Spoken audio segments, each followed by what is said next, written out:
आतंकियों के बीच वहां पर मुठभेड़ जारी है। होकासर इलाके में रात से मुठभेड़ ये चल रही है और इसमें अभी तक एक आतंकी के मारे जाने की खबर सामने आई है। यहां 2 आतंकी छिपे होने की जानकारी मिली थी। दूसरा आतंकवादी अभी भी मकान में छिपकर फायरिंग कर रहा है। रुक रुक करके सुरक्षा बलों पर फायरिंग की जा रही है। सुरक्षा बलों ने उसे आत्मसमर्पण करने के लिए कहा, लेकिन उसने उसे नामंजूर करते हुए फायरिंग जारी रखी हुई है। वहीं सुरक्षा बलों ने इलाके की घेराबंदी कर रखी है और आतंकवादी के बचकर निकलने की कोई भी संभावना वहां पर नहीं है। मुठभेड़ मंगलवार शाम से ही जारी है। सुबह होते ही सुरक्षा बलों ने एक बार फिर से दोनों आतंकवादियों को आत्मसमर्पण करने के लिए कहा था, लेकिन जब दोनों नहीं माने तो सुरक्षा बलों की जवाबी कार्रवाई में एक आतंकी मारा गया। ये आतंकवादी मकान में छिपे हुए हैं और दोनों स्थानीय बताए जा रहे हैं।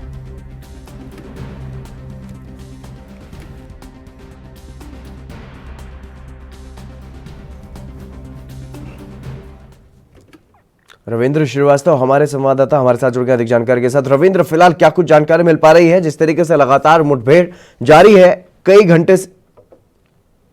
जी बिल्कुल, बीते कल से कहा जाए तो श्रीनगर के हॉक्सर इलाका जो है वहां पर आतंकियों की सूचना के बाद जो है वहां पर सर्च ऑपरेशन चलाया गया। जब आतंकियों ने खुद को घिरा देखा तो उन्होंने फायरिंग शुरू कर दी और जवाबी कार्रवाई भी जो है सुरक्षा बलों द्वारा की गई। काफी ज्यादा गोलाबारी जो है आतंकी कर रहे थे ताकि वहां से वो निकल सके, लेकिन कहीं ना कहीं जिस तरह से सुरक्षा बलों ने जो अपना घेरा है उसको कड़ा किया हुआ था और इसी वजह से देर रात तक जो है ऑपरेशन चलता रहा और उसके कुछ समय बाद जो है फिर आतंकी वहां से भाग ना जाए और उसके लिए पूरा इंतजाम जो है सुरक्षा बलों की तरफ से किया गया ताकि आतंकी वहां से रफू चक्कर ना हो पाए। और आज सुबह जब पहली किरण निकली सूर्य की तो जैसे ही दिन चढ़ा उसके बाद फायरिंग जो है वो फिर से शुरू हुई और अभी तक एक आतंकी जो है वो मारा जा चुका है और अभी भी ऑपरेशन जो है वो जारी है। जी, इसके अलावा क्या कुछ जानकारी मिल पा रही है? जिस तरीके से पहले ये सूचना थी कि 2 आतंकी वहां पर छिपे हो सकते हैं, क्या 2 ही आतंकी बताए जा रहे हैं या फिर ज्यादा है? जी देखिए, 2 से 3 आतंकियों की सूचना पर सबसे ऑपरेशन चलाया गया था और जो जानकारी मिल पा रही है उसके मुताबिक अभी 2 ही आतंकी जो हैं वो वहां पर मौजूद हैं और एक आतंकी जो है मारा गया है। हालांकि उनको पहले बोला गया था आत्मसमर्पण करने के लिए, लेकिन आतंकी जो है उन्होंने आत्मसमर्पण नहीं किया और सुरक्षा बलों पर जब फायरिंग की तो जवाबी कार्रवाई में अभी तक एक आतंकी जो है वो मारा गया है। इस ऑपरेशन को जो है जम्मू कश्मीर पुलिस, सीआरपीएफ और सेना लगातार कर रही है और पूरे इलाके को घेरा हुआ है और खास करके उस तरफ जाने वाले जितने भी रास्ते हैं उनको फिलहाल बंद कर दिया गया है ताकि किसी स्थानीय को ये जो फायरिंग हो रही है उसमें कहीं स्थानीय जो है चपेट में ना आ जाए। इसी वजह से लगातार जो है उन रास्तों को भी बंद कर दिया गया है। जी जी, इस बारे में क्या कुछ जानकारी है? क्या ये दोनों ही स्थानीय थे या फिर एक पाकिस्तान से भी इनमें से कोई है?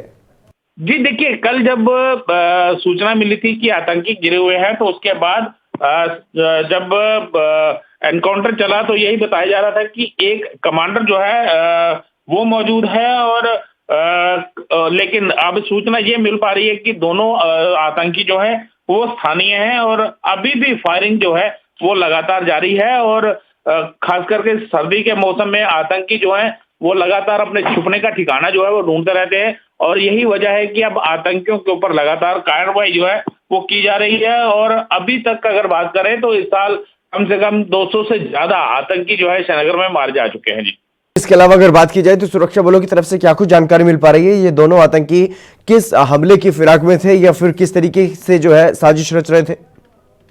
जी देखिए, आतंकी लगातार कहा जाए तो डिस्टरबेंस फैलाने के लिए दिशा निर्देश जो है वो पाकिस्तान में बैठे आतंकियों के अकाउंट को देते हैं और यही वजह है कि आए दिन जो है आतंकी जो है वो कहीं ना कहीं प्लानिंग बनाते रहते हैं कि फलां जगह पर हमला करना है, लेकिन उससे पहले ही सुरक्षा बल जो है उन आतंकियों तक पहुंच जाते हैं और उन आतंकियों का सफाया जो है वो किया जाता है। कई आतंकी जो है वो आत्मसमर्पण कर देते हैं। कई बार जो स्थानीय आतंकी होते हैं उनके माता पिता द्वारा गुहार लगाई जाती है कि हथियार छोड़ दें, तो कई बार कामयाबी मिलती है, लेकिन अधिकतर देखा जाता है कि आतंकी जो है सुरक्षा बलों के हाथों जो है वो मारे जाते हैं। जी, तरीके से यहाँ पर जो ये अभी फायरिंग चल रही है, यहाँ पर इनकी मदद कौन कर रहा था? किस वजह से ये लोग यहाँ पर छिपे हुए थे या फिर यहाँ पर इनके ये घर है? जी देखिए, ये एक कंक्रीट का घर है। हालाँकि कहा जाए तो यहाँ पर जो ओवरग्राउंड वर्कर हैं, अंडरग्राउंड वर्कर हैं, वो लगातार इनको मदद मुहैया करवाते हैं, जिसकी वजह से इनको छुपने में जो है मदद मिलती है। और कहा जाए तो ये आतंकी जब छुपे हुए थे तभी सुरक्षा बलों को इनपुट्स मिले कि इस घर के अंदर जो है वो आतंकी छुपे हुए हैं। और उसके बाद सर्च ऑपरेशन चलाया गया और जब आतंकियों की तरफ से फायरिंग की गई तो उसका मुंह तोड़ जवाब जो है सुरक्षा बलों द्वारा दिया गया और एक आतंकी जो है वो अभी तक मारा जा चुका है। जी। जी। सुरक्षा बलों का क्या कोई कुछ नुकसान हुआ अभी तक या फिर सब कुछ सामान्य स्थिति बनी हुई? जी देखिए, सुरक्षा बलों की बात करें तो अभी तक ऑपरेशन जो है बिल्कुल ध्यान से चलाया जा रहा है ताकि अपनी तरफ का कोई नुकसान ना हो। लेकिन अब अगर बात करें अभी तक जो जानकारी हमें मिल पाई है, इस ऑपरेशन में अभी तक जो है एक आतंकी मारा गया है और सुरक्षा बल बिल्कुल सुरक्षित है। जी।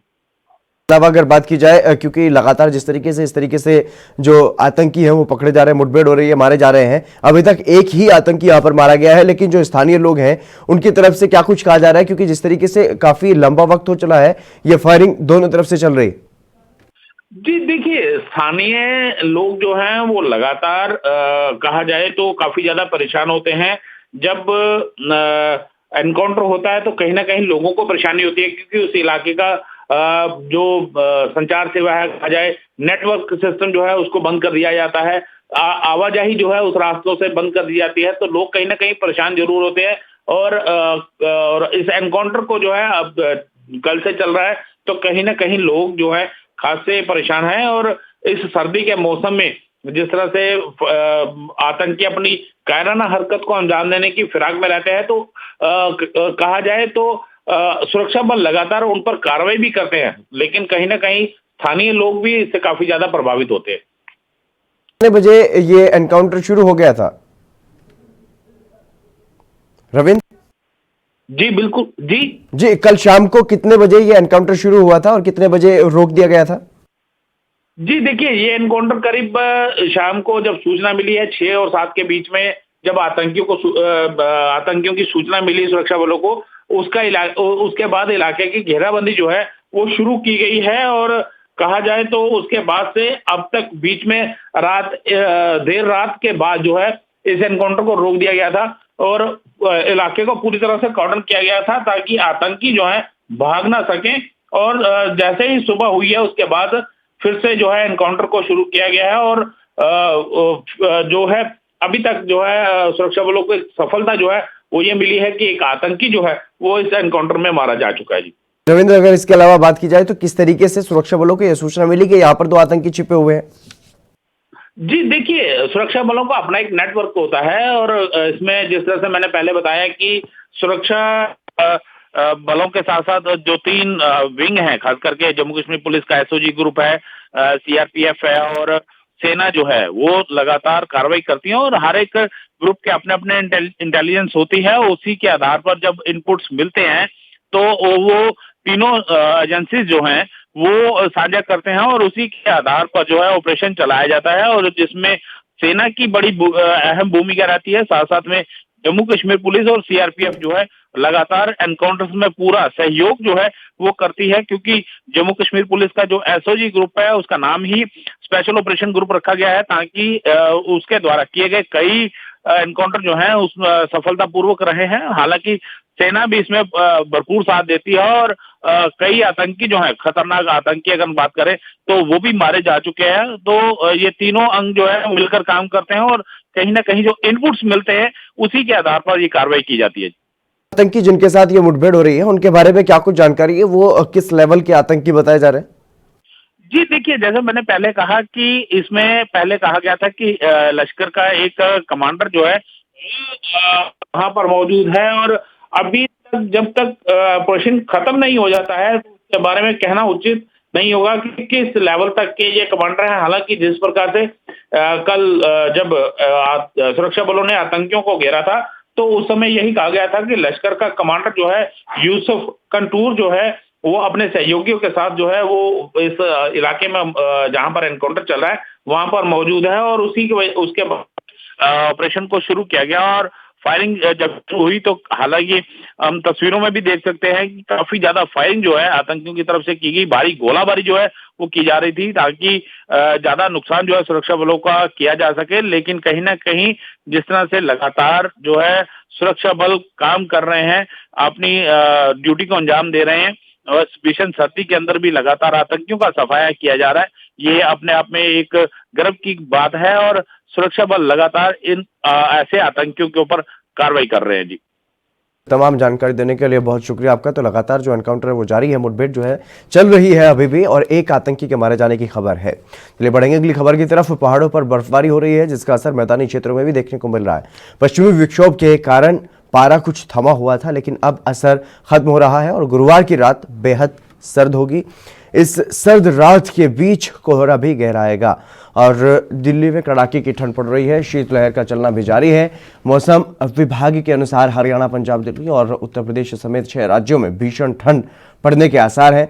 पश्चिमी विक्षोभ के बाद भी पारे का गिरना लगातार जारी है और इसके संकेत मिल रहे हैं कि एक दिन में अधिकतम और न्यूनतम तापमान लगातार जो है वो गिरता हुआ दिखाई दे रहा है। दिल्ली एनसीआर में लोगों को काफी परेशानियों का सामना करना पड़ रहा है।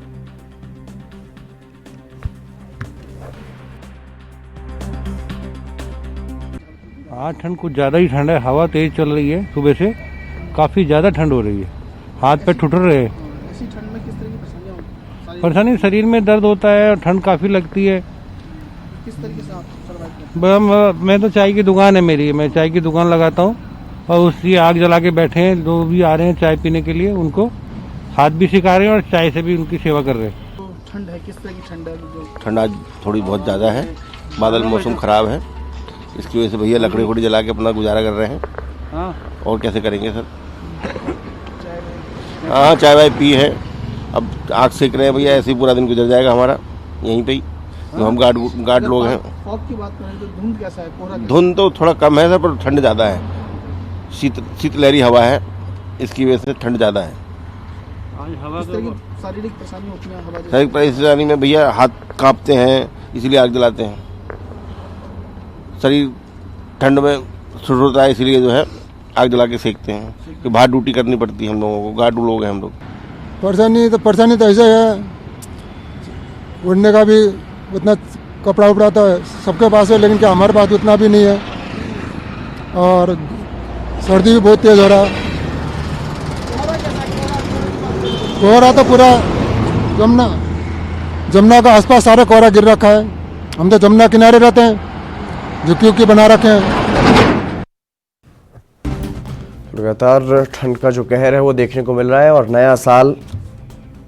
नए साल की शुरुआत में कड़ाके की ठंड रहने की आशंका है। उम्मीद है जिस तरीके से भारी बर्फबारी हो रही है पहाड़ी क्षेत्रों में, उसी तरीके से मैदानी इलाकों में शीतलहर का प्रकोप जो है वो देखने को मिल रहा है। ठंडी हवाएं जो है वो चल रही हैं और नए साल पर ठंड से आम लोगों को मुकाबला करना। राजीव तिवारी हमारे संवाददाता हमारे साथ जुड़ गए हैं अधिक जानकारी के साथ। राजीव, क्या कुछ जानकारी है मौसम विभाग की तरफ से, क्योंकि लगातार जिस तरीके से शीतलहर का प्रकोप देखने को मिल रहा है? शीतलहर जो चल रही है वो सबसे नई दिल्ली की जनता के लिए काफी परेशानी का लगा है जी। आने वाले 4 दिनों के अंदर जो ठंडी हवाएं यानी पहाड़ी एरियो पे बर्फबारी हो रही है उसकी वजह से जो ठंडी हवाएं दिल्ली एनसीआर के अंदर आएंगी और वो कहीं ना कहीं पूरे उत्तर भारत को अपनी चपेट में लेगी। मगर बात करें जिस तरीके से अभी की जो, तो कहीं ना कहीं स्थिति जरूर कह सकते हैं ठंडी डरावनी होती चली आ रही है, क्योंकि जिस तरीके से जनता परेशान होती चली आ रही है ठंड से ही कहीं ना कहीं काफी हद तक लोगों को दिक्कतें आ रही है और कहीं ना कहीं ये कहते हैं वायरस का जो खतरा था वो भी ठंड की वजह से बढ़ता हुआ नजर आ रहा है। मगर बात करें जिस तरीके से ठंडी हवाओं की, वो कहीं ना कहीं 2-3 दिनों से लगातार चल रही है और कहीं ना कहीं और ज्यादा ठंडी हवाएं बढ़ती चली जा रही है, क्योंकि जिस तरीके से आने वाले दिनों के अंदर मौसम विभाग की तरफ से कहा गया कि और ज्यादा ठंड बढ़ सकती है। तो कहीं ना कहीं दिक्कतें आ रही है और दिक्कतें उन लोगों को खासी तौर पर आ रही है जो लगभग 1 महीने से किसान बैठे हुए हैं या सड़कों के किनारों पर बैठे हुए हैं, यहाँ तक कि रोड पर बैठे हुए हैं। उन लोगों को ठंड से बचाव के लिए काफी साधन चाहिए जो सरकार की तरफ से नहीं, वो खुद ही अपने आप अरेंज कर रहे हैं। मगर जो बात करें दिल्ली की, तो दिल्ली के अंदर जितने भी रैन बसेरे हैं वो लगभग फुल हो चुके हैं और कोविड के चलते कहीं ना कहीं उनके अंदर सोशल डिस्टेंसिंग का पालन किया जा रहा है।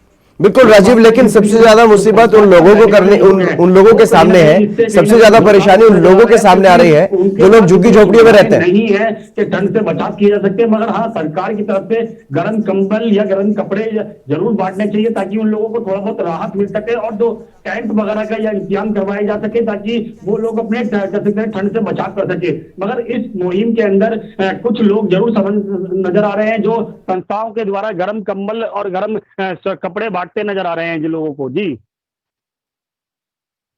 बिल्कुल राजीव, जिस तरीके से लगातार ठंड का जो कहर है वो बढ़ता हुआ दिखाई दे रहा है, और ऐसे में जो लोग झुग्गी झोपड़ियों में रहने वाले हैं उनके सामने काफी बड़ी मुसीबत, उनकी तरफ कोई नहीं देख रहा है।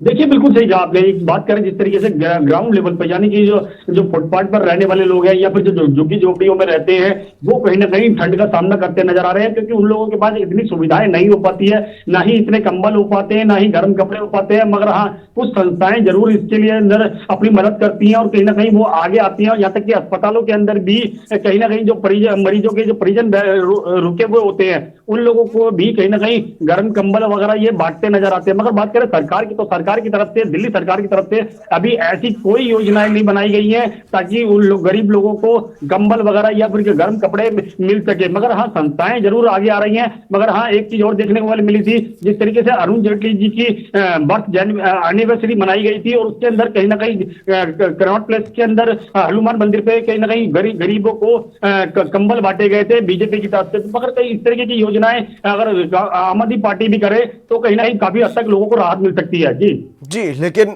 जिस तरीके से मुसीबतों का सामना करना पड़ रहा है कुछ लोगों को, खासतौर पर अगर बात की जाए जिनके पास सही तरीके से छत नहीं है और कपड़े नहीं है, उन लोगों के लिए खासा परेशानी हो रही है। इसके लिए सरकार की तरफ से कोई ध्यान नहीं दिया जा रहा है, दिल्ली सरकार की तरफ से। देखिए बिल्कुल जिस तरीके से गरीब लोगों की बात करें, जो जिनके पास कपड़े नहीं है या फिर गर्म कपड़े नहीं है, जो मंदिरों के या फिर अस्पतालों के बाहर या फिर फुटपाथ पर रहने को जो मजबूर होते हैं, उन लोगों तक ऐसी कोई सुविधाएं नहीं मिल पा रही है सरकार की, क्योंकि उनको इस सुविधाओं के बारे में या तो पता ही नहीं होता है या फिर सरकारें उन तक ऐसे जागरूक नहीं कर पाती है। मगर हाँ कुछ संस्थाएं जरूर आगे आती है, वो कहीं ना कहीं गर्म कंबल या फिर गर्म स्वेटर वगैरह या फिर गर्म कपड़े बांटते जरूर नजर आते हैं। मगर कहीं ना कहीं दिल्ली सरकार इसके अंदर लापरवाही कर रही है, क्योंकि दिल्ली सरकार की तरफ से अभी तक ना ही गर्म कंबल बांटे जा रहे हैं, ना ही कहते हैं झुग्गी झोपड़ियों में जाके ना ही गर्म कपड़े दिए जा रहे हैं। बिल्कुल ये जरूर है दिल्ली सरकार को भी ऐसे कदम उठाना चाहिए ताकि जो झुग्गी झोपड़ी में रहने वाले लोग हैं या फुटपाथ पर रहने वाले लोग हैं उन तक ये सुविधाएं पहुंच सके। नहीं तो वो अपने आप को गर्म रखने के लिए कहीं ना कहीं आग का सहारा लेते हैं या फिर कहीं दुबकते नजर आते हैं। तो कहीं ना कहीं वो जरूर है कि दिल्ली सरकार ऐसे कदम उठाए ताकि रैन बसेरे भी बन सके और या फिर जो टेंट वगैरह लगा के उन लोगों की रहने की व्यवस्था करी जाए और गर्म कपड़े और गर्म कंबल वगैरह उनको बांटे जाए। जी बिल्कुल, तमाम जानकारी देने के लिए बहुत शुक्रिया राजीव। तो लगातार जिस तरीके से ठंड का कहर बढ़ता हुआ दिखाई दे रहा है उससे कुछ लोगों को काफी परेशानियों का जो सामना है वो करना पड़ रहा है। फिलहाल रुकेंगे एक छोटे से ब्रेक के लिए, जल्द आ जाएंगे।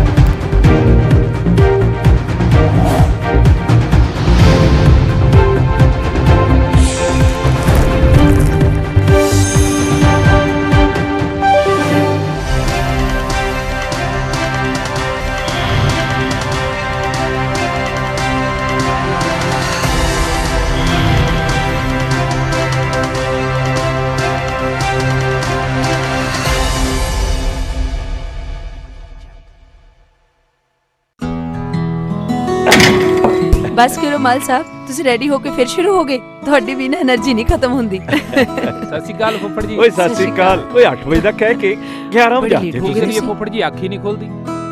ਥੱਕਿਆ ਜਿਹਾ ਸਰੀਰ ਰਹਿੰਦਾ। ਤੁਹਾਡੇ 'ਚ ਇਸ ਉਮਰੇ ਵੀ ਪੂਰੀ ਫੁਰਤੀ ਹੈ। ਓਏ ਮੇਰੀ ਫੁਰਤੀ ਦਾ ਰਾਜ਼ ਹੈ ਵੈਦਵਾਨ ਦਾ X+ ਮਰਦਾਨਾ ਕੋਰਸ ਤੇ ਪਿਛਲੇ 30 ਵਰਿਆਂ ਤੋਂ ਇਹੀ ਹੈ ਮੇਰੀ ਸਿਹਤ ਦਾ ਰਾਜ਼। ਇਮਿਊਨਿਟੀ ਵਧਾਉਣ ਦੇ ਨਾਲ ਮਰਦਾਨਾ ਤਾਕਤ ਲਈ ਇਹੀ ਰਾਮਬਾਣ। ਚੁਸਤੀ ਫੁਰਤੀ ਤੇ ਜੋਸ਼ ਵਧਾਉਣ ਲਈ ਤੁਸੀਂ ਵੀ ਅੱਜ ਹੀ ਸ਼ੁਰੂ ਕਰੋ X+ ਮਰਦਾਨਾ ਕੋਰਸ।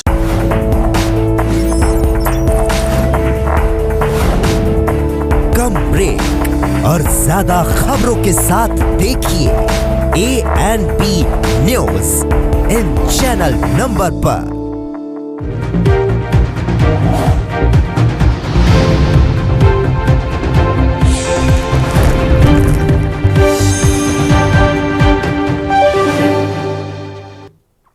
ब्रेक के बाद एक बार फिर से आप सभी का स्वागत है। खबरों में आगे बढ़ेंगे। केंद्र सरकार के 3 नए कृषि कानूनों के खिलाफ पिछले 1 महीने से ज्यादा का वक्त हो चुका है। दिल्ली की सीमाओं पर किसान आंदोलन कर रहे हैं। किसान संगठनों के प्रतिनिधियों की केंद्र सरकार के साथ अगले दौर की बातचीत आज राजधानी के विज्ञान भवन में दोपहर 2 बजे होनी है। हालांकि इस बातचीत के नतीजों को लेकर के संशय है, क्योंकि किसान संगठन इन कानूनों को वापस लिए जाने से कम पर मानने को तैयार नहीं है और वहीं सरकार ये कह चुकी है कि इन कानूनों में संशोधन तो हो सकता है, लेकिन उन्हें रद्द नहीं किया जाएगा। वार्ता से पहले संयुक्त किसान मोर्चे की तरफ से सरकार को एक पत्र लिखा गया है, जिसमें मंशा जाहिर कर दी गई है कि उनका कहना है कि वो तीनों नए कृषि कानूनों को रद्द करने और एमएसपी की लीगल गारंटी के एजेंडे पर ही बातचीत करेंगे। सरकार को कृषि कानून रद्द करने के तौर तरीकों पर ही चर्चा करनी होगी।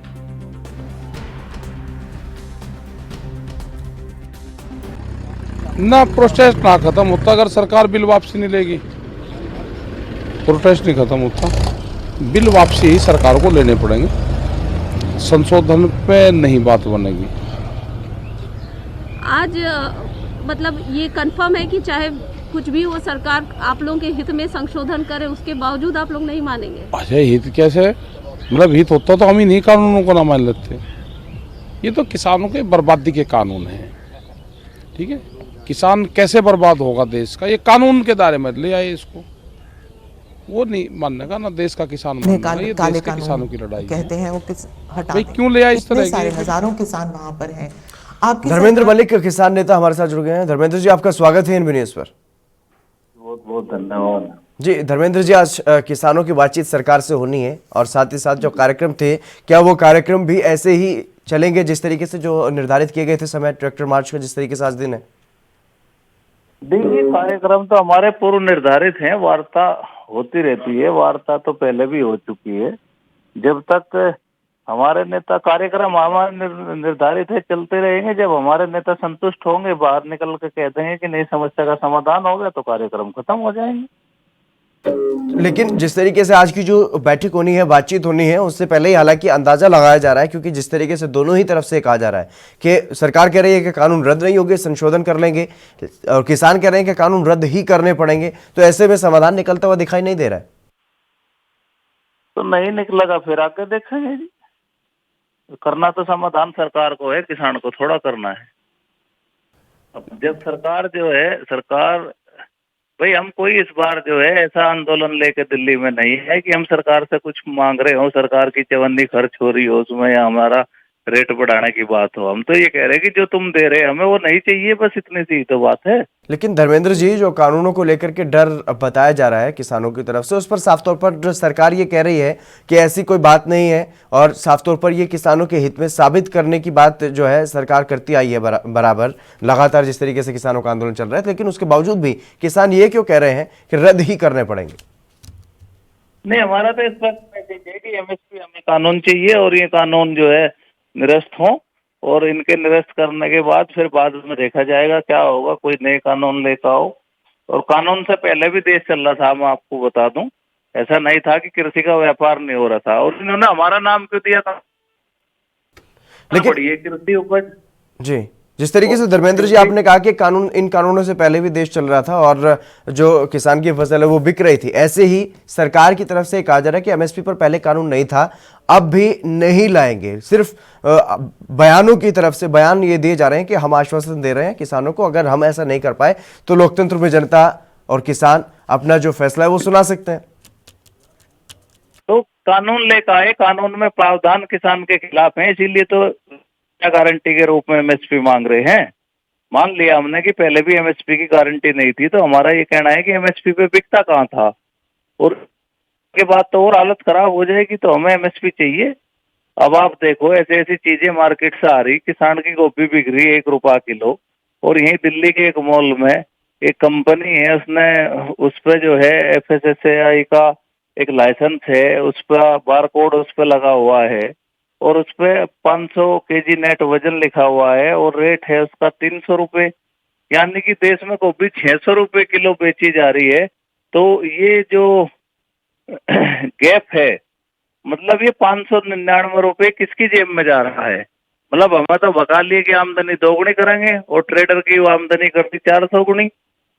मतलब 1 रुपए किलो की 2 रुपए की गोभी जो किसान के खेत से निकलती है और वो एक कंपनी लाइसेंस लेके और फिर डकैती डालने का काम करती है उपभोक्ताओं की जेब पर, तो ये लाइसेंस भी तो भारत सरकार ने दे रखा है ना, और वो इन कानून के तहत ही आएगा। जी, एमएसपी पर कानून बना दिया जाता है सरकार की तरफ से, तो क्या इन कानूनों का विरोध नहीं किया जाएगा?